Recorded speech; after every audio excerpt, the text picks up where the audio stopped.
ഈശോ മിശിഹായ്ക്ക് സ്തുതിയായിരിക്കട്ടെ. ഞാൻ മാണിപ്പറമ്പിലച്ചൻ. പുതിയ നിയമവചന ധ്യാനം ക്ലാസ് 60. നമ്മൾ സ്ലീഹന്മാരുടെ നടപടി പുസ്തകം 4-ാമത്തെ അധ്യായത്തിലേക്ക് പ്രവേശിക്കുകയാണ്. കഴിഞ്ഞ കുറേ ക്ലാസ്സുകളായിട്ട് നമ്മൾ 59 ക്ലാസ്സുകൾ കൊണ്ടാണ് നമ്മൾ 3 അധ്യായം പൂർത്തിയാക്കിയത്. ഇപ്പോൾ നമ്മൾ 4-ാമത്തെ അധ്യായത്തിലേക്ക് പ്രവേശിക്കുക.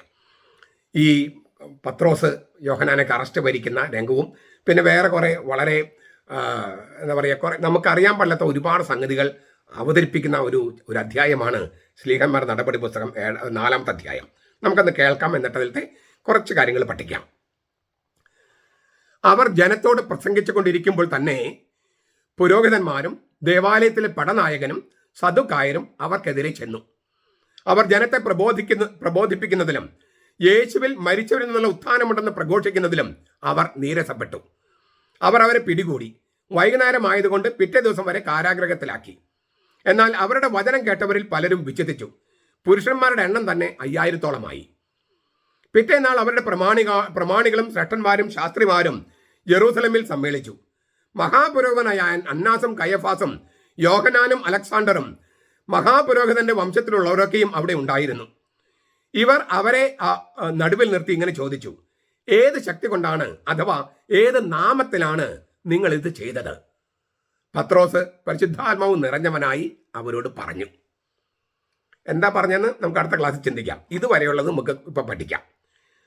പത്രോസ് സ്ലീഹായും യോഹന്നാൻ സ്ലീഹായും യഹൂദരുടെ സുപ്രീം കോടതിയായ സാൻഹെദ്രിൻ സംഘത്തിന് മുമ്പാകെ നിൽക്കുകയാണ്. യേശുവിനെ കൊല്ലാനായിട്ട് തീരുമാനിച്ച അതേ സാൻഹെദ്രിൻ സംഘമാണിത്. യേശുവിനെ കൊന്നവർ മാനസാന്തരപ്പെടണമെന്ന് പത്രോസ് പറഞ്ഞിട്ട് നാവ് വായിലേക്ക് ഇട്ടിട്ടില്ല. അപ്പോഴേക്കും അവർ അറസ്റ്റ് ചെയ്ത് ഈ കോടതിയുടെ മുമ്പാകെ ഹാജരാക്കുകയാണ്. അവർ ജനത്തോട് പ്രസംഗിച്ചു കൊണ്ടിരിക്കുമ്പോൾ തന്നെ എന്നാ പറഞ്ഞേ, അവർ ജനത്തോട് പ്രസംഗിച്ചു കൊണ്ടിരിക്കുമ്പോൾ തന്നെ യേശുവിനെ കൊന്നവർ മാനസാന്തരപ്പെടണം എന്നാണ് തൊട്ടുമുമ്പ് പറഞ്ഞത് പത്രോസ്. അവൻ പ്രസംഗിച്ചു കൊണ്ടിരിക്കുമ്പോൾ തന്നെ ദൈവജനത്തെയും അവരുടെ നേതാക്കളെയും വേർതിരിച്ചിരിക്കുകയാണ്. ജനത്തോട് പ്രസംഗിക്കുകയാണ് പത്രോസ്. ജനത്തോട്. നേതാക്കന്മാരാണ് യേശുവിനെ കൊന്നത്, ജനമല്ല. നമ്മൾ പലപ്പോഴും പറയും ഓശാന പാടി എതിരേറ്റ് ജനമാണ് പിറ്റേ വെള്ളിയാഴ്ച അവനെ കൊല്ലാനായിട്ട് ആവശ്യപ്പെട്ടെന്ന്. അത് മുഴുവൻ അങ്ങ് ശരിയല്ല. അതിൽ കുറേ പേരെ ബ്രൈബ് ചെയ്ത് കൈക്കൂലി കൊടുത്ത് വശത്താക്കിയിരുന്നത് മർക്കോസ് എഴുതിയിട്ടില്ലേ? ജനമെല്ലാവരും കൂടിയിട്ടല്ല കർത്താവിനെ ക്രൂശിക്കാനായിട്ട് പറഞ്ഞത്. ചെറിയൊരു മൈനോറിറ്റിയാണ്. നമുക്കറിയാലോ, ഈ പലപ്പോഴും സംഭവിക്കുന്നത്, നമ്മൾ മെജോറിറ്റി എന്ന് പറയുന്നത് പലപ്പോഴും ചൂഷണം ചെയ്യുന്ന ഒരു മൈനോറിറ്റിയാണ്. ചൂഷണം ചെയ്യുന്ന ഒരു മൈനോറിറ്റി. അവരുടെ കയ്യിലാണ് പണമുള്ളത്, അവരുടെ കയ്യിലാണ് PR ഏജൻസികളുള്ളത്, അവരുടെ കയ്യിലാണ് സമൂഹത്തെ സ്വാധീനിക്കുന്ന ഘടകങ്ങളൊക്കെ ഉള്ളത്. അപ്പോൾ പൊതുജനത്തിൻ്റെ വികാരമല്ല പലപ്പോഴും തെരഞ്ഞെടുപ്പുകളിലാണെങ്കിലും ഇങ്ങനെയുള്ള തീരുമാനങ്ങളിലും പ്രകടമാകുക. അപ്പോൾ ജനം വേറെ, നേതാക്കൾ വേറെ. അത് ഇവിടെ വേർതിരിച്ചിരിക്കുക. ജനത്തോടാണ് പത്രോസ് പ്രസംഗിക്കണേ, ജനത്തോടാണ് പ്രസംഗിക്കുന്നത്. നേതാക്കന്മാരാണ് അവരെ അറസ്റ്റ് ചെയ്യാൻ വരുന്നത്. നേതാക്കന്മാര് യേശുവിനെ കുറിച്ചുള്ള സ്ലീഹന്മാരുടെ സന്ദേശത്തെ എതിർക്കുന്നവരാണ്. ജനമാകട്ടെ മാറത്തടിച്ച് പശ്ചാത്തപിച്ച് സ്വീകരിക്കാൻ തയ്യാറുള്ളവര്. അപ്പൊ ജനത്തെയും നേതാക്കന്മാരും തമ്മിൽ വേർതിരിച്ചിരിക്കുക. അന്നും ഇന്നും ഇതേ പ്രശ്നമുണ്ട്. ജനം, അൽമായരും സാധാരണക്കാരും ഒക്കെ കർത്താവിനെ സ്വീകരിക്കാൻ തയ്യാറായി നടക്കുന്നു. നേതാക്കന്മാരെ കർത്താവിനെ എതിർക്കാൻ നടക്കുന്നു. അത് ലോക നേതാക്കളുണ്ട്, സഭാ നേതാക്കളുണ്ട്. ആ നേതാക്കന്മാരുടെ കൂട്ടത്തിൽ വരുന്ന ഒരാൾ നോക്കി, പടനായകൻ, ദേവാലയത്തിന്റെ സുരക്ഷാ ചുമതലയുള്ള അവിടെ ഉണ്ടായിരുന്ന ഒരു പോലീസ് സേനയുടെ നേതാവ്, ദേവാലയ പരിസരത്ത് റോന്തു ചുറ്റിയിരുന്ന, അവിടെ അന്തോണിയോ ഫോർട്രസ് എന്ന് പറഞ്ഞിട്ട് സ്ഥലമുണ്ട്. അവിടെയാണ് ഇവർ ക്യാമ്പ് ചെയ്യണേ. പെട്ടെന്ന് വരാം ഈ ദേവാലയത്തിലേക്ക്. അപ്പോൾ അവിടെ ദേവാലയത്തിന്റെ സുരക്ഷാ ചുമതലയുള്ള പോലീസിന്റെ തലവൻ, അവിടെ ദേവാലയ പരിസരത്ത് റോന്ത് ചുറ്റിയിരുന്ന പോലീസ് സേനയുടെ തലവൻ, അയാളെയാണ് ഈ പടനായകൻ എന്ന് പറയണേ. പിന്നാരെ വരുന്നത് സദ്ദുക്കായർ. യെറൂസലേമിലെ കുലീന പുരോഹിത കുടുംബങ്ങളിലെ അംഗങ്ങളെയാണ് സദ്ദുക്കായർ എന്ന് പറയണേ. കർത്താവിന്റെ കാലത്ത് നമ്മളിപ്പോൾ പ്രൊട്ടസ്റ്റന്റുകാർ കത്തോലിക്കരെന്നൊക്കെ പറയുന്നത് പോലെ അക്കാലത്ത് സദ്ദുക്കായർ, ഫരിസയര്, ജലോട്ടുകള്, പിന്നെ എസ്സീനികള്, കുമ്രാൻ ദേശത്തെ എസ്സീനികള്, ഇങ്ങനെ 4 വിഭാഗമാണ് യഹൂദന്മാരിലുണ്ടായിരുന്നത്. അതിൽ കുലീന പുരോഹിത വർഗത്തിൽപ്പെട്ടവരാണ് സദ്ദുക്കായർ. മോശയുടെ ന്യായപ്രമാണം പത്രോസ് വ്യാഖ്യാനിച്ച രീതി സദ്ദുക്കാർക്ക് തീരെ അങ്ങ് പിടിച്ചില്ല. മൂന്നാമത്തെ അധ്യായം 11 മുതൽ 26 വരെ നമ്മൾ കണ്ടതാണത്. കഴിഞ്ഞ അധ്യായത്തിൽ കണ്ടതാണ്. മോശയുടെ ന്യായപ്രമാണത്തെ പത്രോസ് വ്യാഖ്യാനിക്കുന്നുണ്ട്. ആ പത്രോസിന്റെ വ്യാഖ്യാന രീതി സദുക്കാർക്ക് തീരെ പിടിച്ചില്ല. എൻ്റെ വ്യാഖ്യാന രീതി പിടിക്കാത്ത ഒരുപാട് പേരുണ്ട് ഇല്ലേ? ഞാൻ പരമാവധി വചനത്തോട് സത്യം പുലർത്താനായിട്ട് ആഗ്രഹിക്കുന്നു. പക്ഷെ അത് അംഗീകരിക്കാൻ ഒരുപാട് പ്രയാസമുണ്ട്. കാരണം എന്താ? അംഗീകരിച്ചാൽ വേറെ കുറെ പ്രശ്നങ്ങളുണ്ട്. അല്ലാതെ എന്നോട് വ്യക്തിപരമായ പ്രശ്നത്തെക്കാൾ വലിയ പ്രശ്നങ്ങൾ അവിടെയുണ്ട്. ഞാൻ ഇവരെ പത്രോസിനും എന്നും സമീകരിച്ച് പറയല്ല. പക്ഷേ ശരിക്കും ബൈബിൾ വ്യാഖ്യാനിച്ചാൽ പലർക്കും നമ്മളുടെ ഇഷ്ടക്കുറവ് വരും. ഇഷ്ടക്കുറവ് വന്നാലും പ്രാണനെടുത്താലും വചനം പ്രസംഗിക്കുമെന്ന് തീരുമാനിച്ചാൽ പിന്നെ നമുക്ക് ഒരാളും പേടിക്കേണ്ടി വരില്ല. ആ ഒരു അവസ്ഥയിലേക്ക് എത്താന്നുള്ള അത്ര ആ സ്വാതന്ത്ര്യത്തിലേക്ക് എത്താന്നുള്ളത് ഒട്ടും എളുപ്പമുള്ള സംഗതി ഒന്നുമല്ല. പക്ഷെ വേണ്ടതാണ്. അപ്പോൾ പത്രോസ് പ്രസംഗിച്ച രീതിയാണ്, ഈ മോശയുടെ ന്യായപ്രമാണം വ്യാഖ്യാനിച്ച രീതിയാണ് സദുക്കാർക്ക് തീരെ പിടിക്കാതെ പോയത്, പുരോഹിത കുടുംബങ്ങൾക്ക്. അതാണ് പെട്ടെന്നുള്ള അറസ്റ്റിന് കാരണമായത്. മരിച്ചവർക്ക് ഉത്ഥാനമില്ലെന്ന് വിചാരിച്ചിരുന്നവരാണ് ഈ സദുക്കായർ. അവർ കലിതുള്ളി നിൽക്കുക. യേശു ഉയർപ്പിക്കപ്പെട്ടെന്നാണ് പറയണേ. മരിച്ചവർക്ക് ഉയർപ്പില്ലെന്നാണ് ഈ സദുക്കായർ പറയണേ. നമ്മുടെ വൈദികർ കുറച്ച് പേർക്കെങ്കിലും സ്വർഗമില്ല, നരകമില്ല, മരണാന്തര ജീവിതമില്ല എന്ന് വിചാരിക്കുന്നവരില്ലേ? അവരാണ് കറക്റ്റ് സദുക്കായർ. സ്വർഗോ നരകോ മാലഖമാരോ പിന്നെ മരണാന്തര ജീവിതമോ ന്യായവിധിയോ ഇല്ല എന്ന് വിചാരിക്കുന്ന എത്രയോ പുരോഹിതന്മാരുണ്ട്, ഇന്നുണ്ട്. അതാണ് പ്രശ്നം. യഥാർത്ഥ പ്രശ്നം അതാണ്. ദൈവഭയമില്ലാത്തവര്. അല്ലെങ്കിൽ ഇതുപോലെ കുർബാനയൊക്കെ അവർ അവഹേളിക്കുകയോ തോന്നിയാസം ചെയ്യുമോ? ഇതുപോലെ ഫാക്കൽറ്റി ഇല്ലാതെ കുമ്പസാരം കേൾക്കുമോ? ഫാക്കൽറ്റി ഇല്ലാതെ കല്യാണം കെട്ടിക്കുകയോ? ഇങ്ങനെ പച്ചയ്ക്ക് പണം കട്ടെടുക്കുമോ?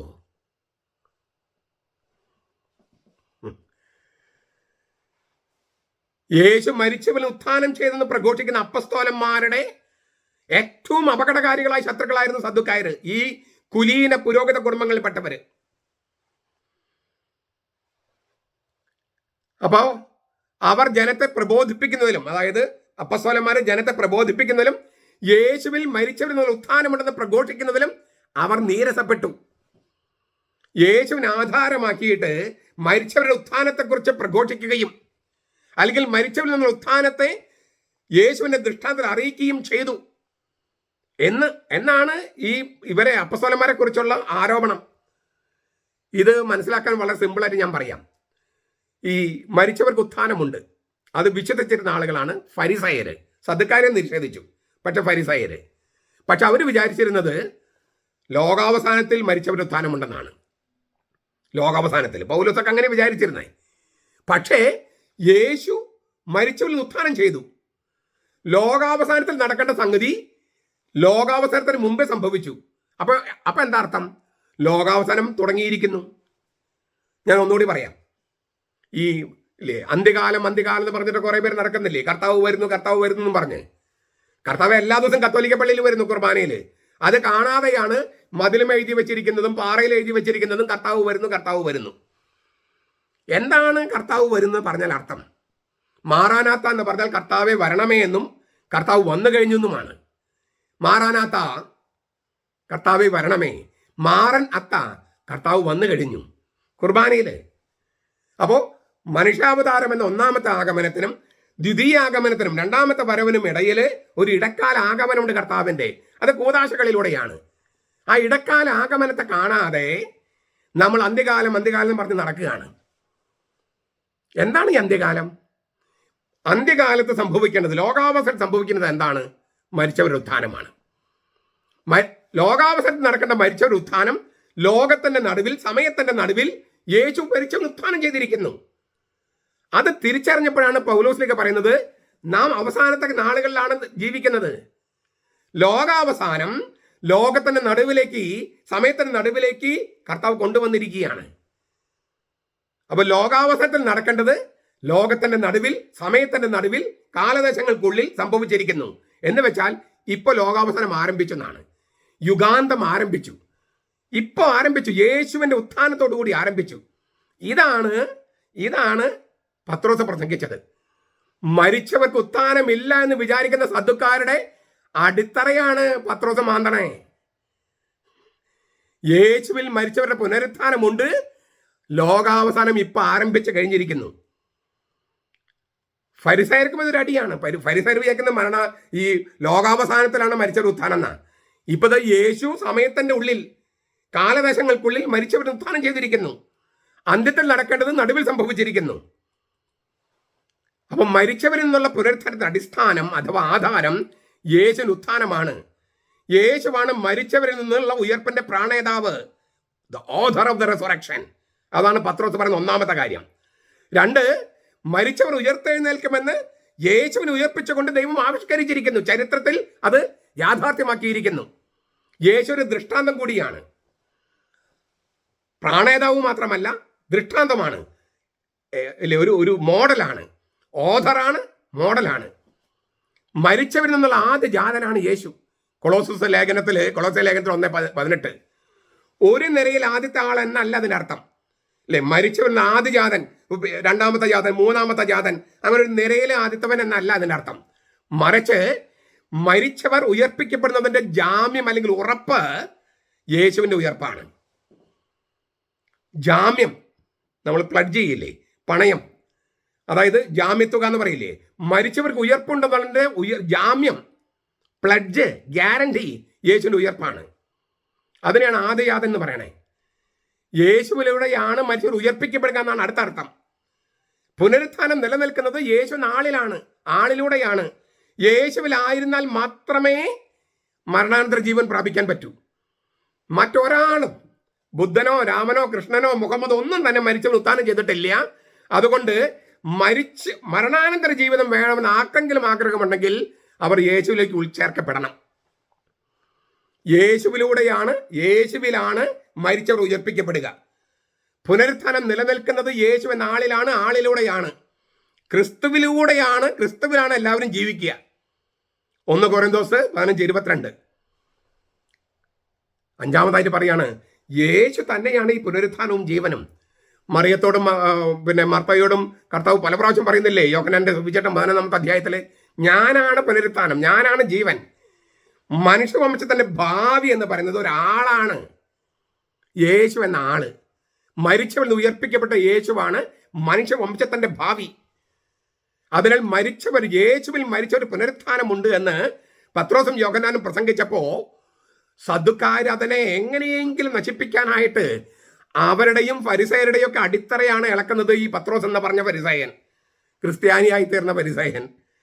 അതുകൊണ്ടാണ് അവർ പെട്ടെന്ന് പിടികൂടി പത്രോസിനെ അറസ്റ്റ് ചെയ്തു. വൈകുന്നേരം ആയതുകൊണ്ട് പിറ്റേ ദിവസം വരെ കാരാഗ്രഹത്തിലിട്ടു. സായം സന്ധിക്കുള്ള ലിറ്റർജി കഴിഞ്ഞാൽ ദേവാലയത്തിലെ കവാടങ്ങൾ അടയ്ക്കും. സായാഹ്ന ലിറ്റർജി തുടങ്ങിയിരുന്നത് 4 മണിക്കാണ്, ഉച്ചകഴിഞ്ഞ് 4 മണിക്കാണ്.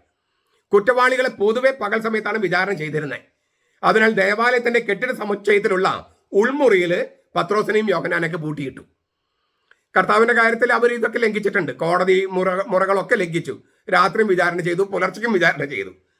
കർത്താവിനെ തിരുനാളിന് മുമ്പ് തന്നെ കൊല്ലാൻ പരിപാടി ഉണ്ടായിരുന്നു. തിരുനാൾ ദിവസം വേണ്ട എന്ന് പറഞ്ഞതുകൊണ്ട് തിരുനാൾ ദിവസത്തിന് മുമ്പ് കൊല്ലാൻ തീരുമാനിച്ചു.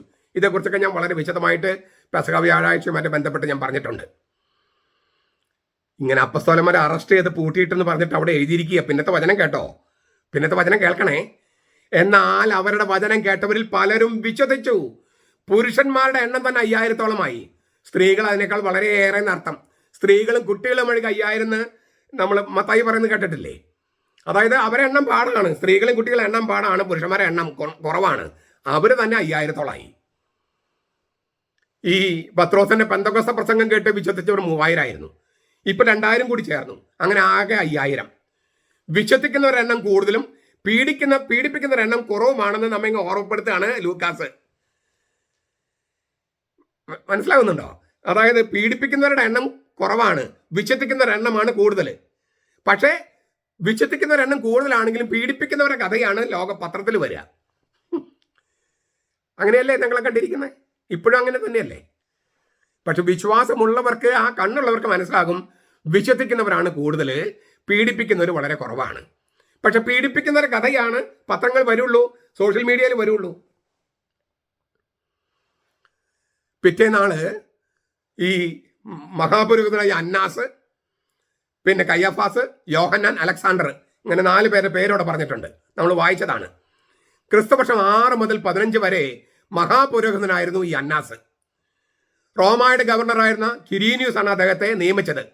ഇത് യഹൂദന്മാരുടെ പൗരാണികത എന്ന് പറയുന്ന ആന്റിക്വിറ്റീസ് ഓഫ് ദ ജ്യൂസ് എന്ന് പറയുന്ന പുസ്തകത്തിൽ ജോസഫസ് എഴുതിയിട്ടുണ്ട്. ക്രിസ്തുവർഷം 15 അദ്ദേഹത്തെ മാറ്റി അദ്ദേഹത്തിന്റെ സ്ഥാനത്ത് എലയാസറിനെ വാഴിച്ചു. എന്നാൽ യഹൂദര് ആ സ്ഥാനമാറ്റത്തെ മാനസികമായി ഉൾക്കൊണ്ടില്ല. അതിനാൽ അന്നാസാണ് തുടർന്ന് മഹാപുരോഹിതനായി അവർ കരുതിയത്. അവരങ്ങനെ വിളിക്കും ചെയ്തു. അപ്പൊ എലയാസർ എന്ന് പറഞ്ഞ ഒരാൾ സ്ഥാനത്ത് ഇരിപ്പുണ്ട്. പക്ഷെ ഭരിക്കുന്നത് ഈ മഹാപുരോഹിത സ്ഥാനത്തിന് പദവി ഉപയോഗിക്കുന്നത് ഈ എലയാസർ അല്ല, അന്നാസാണ്. അതുകൊണ്ടാണ് മഹാപുരോഹിതനായി അന്നാസ് എന്ന് പറയണേ. ഇപ്പൊ ഈ വിചാരണ ചെയ്യുന്ന സമയത്ത് അദ്ദേഹം മഹാപുരോഹിതനൊന്നും അല്ല. പക്ഷെ സ്ഥാനമില്ലെങ്കിലും അങ്ങോരാണ് അധികാരം കൈയാളണേ. നമ്മൾ കണ്ടിട്ടില്ലേ ചില സഭയുടെ തലവന്മാര്, തലവനുണ്ടെന്നേ ഉള്ളൂ, തലയില്ല, തലവനുണ്ടെന്നേ ഉള്ളൂ. വേറെ ആൾക്കാർ അങ്ങോരെ പദവിയിൽ എടുത്തിട്ട് വേറെ ആൾക്കാർ ഭരിക്കും. അങ്ങനെയുള്ള ഒരു എലയാസർ എന്ന് പറഞ്ഞൊരു പാവയെ പദവിയിൽ ഇരുത്തിയിട്ട് അന്നാസ് തന്നെയാണ് ഭരിച്ചുകൊണ്ടിരുന്നത്. പിന്നെ കയ്യഫാസ്, ഈ അന്നാസിന്റെ മരുമകനാണ്. റോമാ സാമ്രാജ്യത്തിലെ അധികാരികൾ ക്രിസ്തുവർഷം 18 കയ്യഫാസിനെ മഹാപുരോഹിതനെ നിയമിച്ചു. യോഹന്നാൻ 18:13 പറഞ്ഞിട്ടുണ്ട്. നോക്കൂ, ന്യായാധിപന്മാരിൽ ഒരാളാണ് കയ്യഫാസ്. പ്രതികളിൽ ഒരാൾ കേഫാസ്. കയ്യഫാസ്, കേഫാസ്. പത്രോസിന്റെ അരാമിയ ഭാഷയിലെ പത്രോസിന്റെ പേര് കേഫാസ് എന്നാണ്. രണ്ട് പേരുകളും ഒരേ ധാതുവിൽ നിന്ന് ഉത്ഭവിക്കണേ, കയ്യാഫാസും കേഫാസും. ഏതാനും ആഴ്ചകൾക്ക് മുമ്പ് വേലക്കാരുടെ മുമ്പിൽ യേശുൻ തള്ളിപ്പറഞ്ഞ കേഫാസ് ഇപ്പൊ കയ്യഫാസിന് മുമ്പിൽ നെഞ്ചുറപ്പോടെ നിന്ന് യേശുവിനെ സാക്ഷ്യം പറയുക.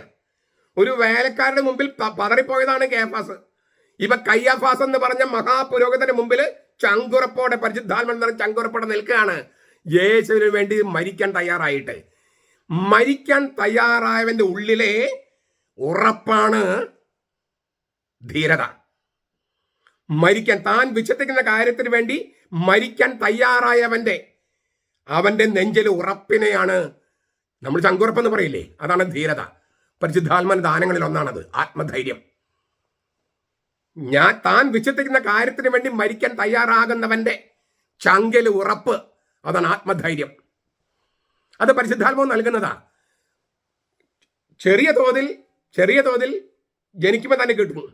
പക്ഷെ അത് വർദ്ധിപ്പിക്കണമെങ്കിൽ പരിശുദ്ധാത്മാവ് ശരിക്കും യേശുക്രിസ്തുവിന്റെ ആത്മാവ് നമ്മിലേക്ക് വരണം. പിന്നെ ഒരു യോഹന്നാൻ, മഹാപുരോഹിതനായിരുന്ന അന്നാസിന്റെ മകനാണ് ഈ യോഹന്നാൻ. ഈ സാനഹദ്രീൻ സംഘത്തിലെ യോഹന്നാനെ കുറിച്ചായി പറയണേ. കയ്യാഫാസിന്റെ പിൻഗാമിയായിരുന്നു ഈ യോഹന്നാൻ.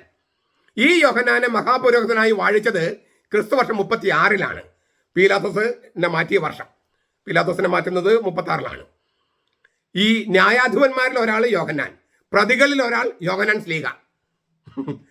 ആ ഇത് കണ്ടോ, കയ്യഫാസ്, കേഫാസ്. യോഹന്നാൻ ന്യായാധിപന്മാരിൽ ഒരാൾ, സാനഹദ്രീൻ സംഘത്തിലെ ജഡ്ജിമാരിൽ ഒരാൾ, പ്രതിയായിട്ട് നിൽക്കുന്നത് യോഹന്നാൻ സ്ലീഹ. ഭയങ്കര രസമുണ്ട്. ഈ രസം എന്ന് വെച്ചാൽ ഈ തിരുവചനത്തിൽ എന്തുമാത്രം സംഗതികളാണ് ഇങ്ങനെ നിൽക്കൻ്റെ ആ നുവാൻസസ് മനസ്സിലാകുന്നുണ്ടാവോ. പിന്നെ ഒരു അലക്സാണ്ടർ. ഏതാണ് ഈ അലക്സാണ്ടർ നമുക്ക് അറിഞ്ഞുകൂടാ. പലരും പറയുന്നത് അലക്സാണ്ട്രിയയിലെ ഫൈലോ അല്ലെങ്കിൽ അലക്സാണ്ടർ ഫിലോ എന്ന് പറഞ്ഞിട്ട് അദ്ദേഹത്തിന്റെ രചനകളൊക്കെ നമുക്ക് മനസ്സിലാക്കിയാലാണ് നമുക്ക് പുതിയ നിയമം മനസ്സിലാക്കുക. അലക്സാണ്ട്രിയയിലെ ഫൈലോ അദ്ദേഹത്തിന്റെ സഹോദരനാണ് ഈ അലക്സാണ്ടർ എന്ന് പറയുന്നുണ്ട്. അലക്സാണ്ട്രിയയിലെ ഫിലോ എന്ന് പറയുന്ന ആളുടെ ഒരു തത്വജ്ഞാനി, യഹൂദ തത്വജ്ഞാനിയാണ്. ഗ്രീക്കിലും ഹീബ്രുവിലൊക്കെ വളരെ അവഗാഹമുണ്ടായിരുന്ന അലക്സാണ്ട്രിയയിലെ ഫൈലോ അല്ലെങ്കിൽ ഫിലോ, അദ്ദേഹത്തിന്റെ സഹോദരനാണ് ഈ അലക്സാണ്ടർ എന്ന് പറയുന്നു. ഫ്ലാവിയസ് ജോസഫസിന്റെ അഭിപ്രായത്തിൽ ഇദ്ദേഹം അലക്സാണ്ട്രിയയിലെ മജിസ്ട്രേറ്റ് ആയിരുന്നു. ഈ അലക്സാണ്ട്രിയയിലെ മജിസ്ട്രേറ്റ് ആയിരുന്നു. അദ്ദേഹം യഹൂദരുടെ ന്യായാധിപ സംഘത്തിലെ ഒരാളുമായിരുന്നു. ഈ സ്ലീഹന്മാരെ നടുവിൽ നിർത്തി എന്ന് പറയുന്നത്, നടുവിൽ നിർത്തി അർദ്ധവൃത്താകൃതിയിലാണ് ഈ ജഡ്ജിമാരിയ്ക്കുക. അർദ്ധവൃത്താകൃതിയിൽ നമ്മുടെ ഇപ്പോൾ നിയമസഭ, പാർലമെന്റ് മിക്കവാറും എല്ലാം അർദ്ധവൃത്താകൃതിയാണ്. അതൊക്കെ അന്നത്തെ രീതിയിൽ നിന്ന് വരുന്നതാണ്. ഇങ്ങനെ ഈ കമാനാകൃതിയുടെ മധ്യത്തിൽ അധ്യക്ഷൻ ഉപവിഷ്ടനാകും. കുറ്റം ആരോപിക്കപ്പെട്ടിരിക്കുന്ന പ്രതികളോ നടുവിൽ നിൽക്കണം. ചുറ്റുമാണ് ഈ ജഡ്ജിമാര് ഇരിക്കുന്നത്. അതാണ് അതിൻ്റെ ഒരു രീതി. അവരെ നടുവിൽ നിർത്തിയിട്ട് ഈ മഹാപുരോഹിതൻ ചോദിക്കുകയാണ്, ഏത് ശക്തി കൊണ്ടാണ്, ഏത് നാമത്തിലാണ് നിങ്ങൾ ഇത് ചെയ്തത്?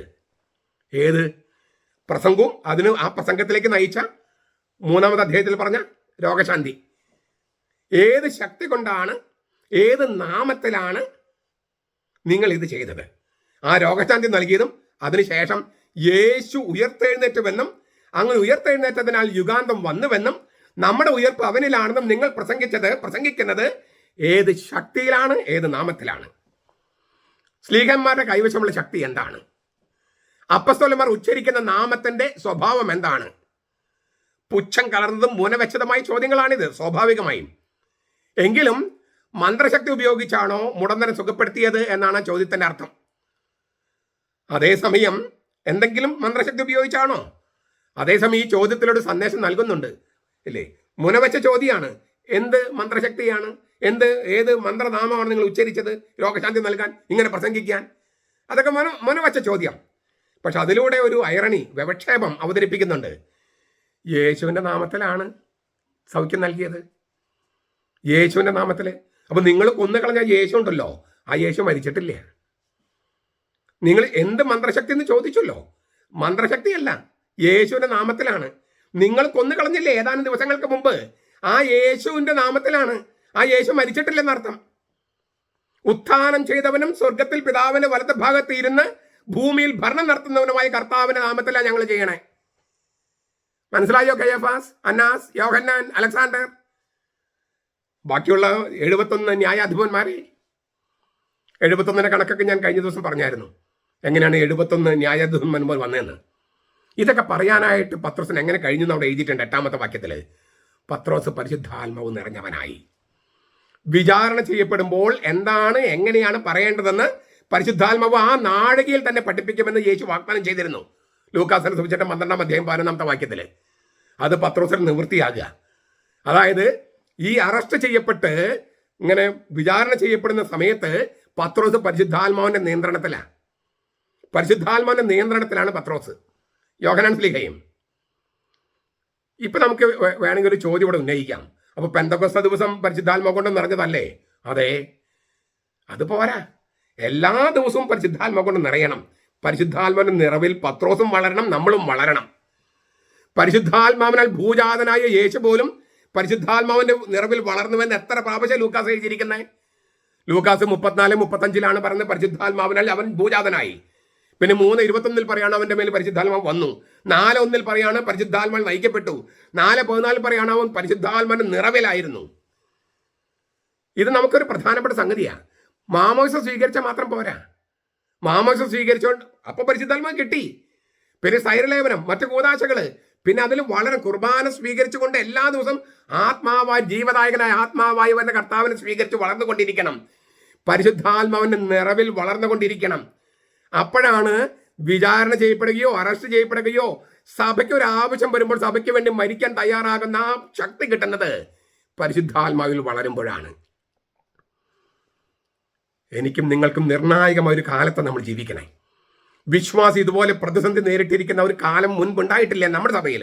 കാരണം ആരാണോ വിശ്വാസം സംരക്ഷിക്കേണ്ടതും പഠിപ്പിക്കേണ്ടതും നയിക്കേണ്ടതും അവർ തന്നെ വിശ്വാസത്തിന് കണ്ടകോടാലിയായിട്ട് വെക്കുന്ന കാലത്ത് സാധാരണക്കാരായ നമ്മളാണ് കർത്താവ് തിരഞ്ഞെടുത്ത ആളുകളെ ഈ വിശ്വാസം സംരക്ഷിക്കാൻ, അതിനുവേണ്ടി പ്രാണൻ പോലും കൊടുക്കാൻ തയ്യാറായി നിൽക്കാൻ നമ്മളോടാണ് ആവശ്യപ്പെടുന്നത്.